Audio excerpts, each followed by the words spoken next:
Hello mga kamatinik! You've already learned how to write fractions from the previous lesson. Today, you will learn how to read them.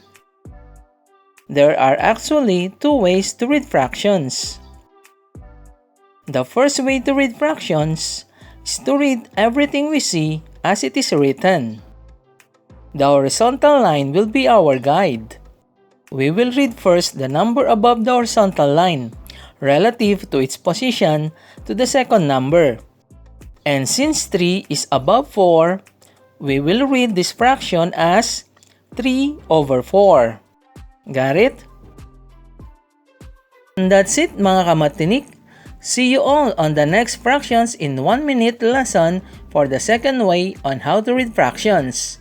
Bye bye! God bless! To God be all the glory!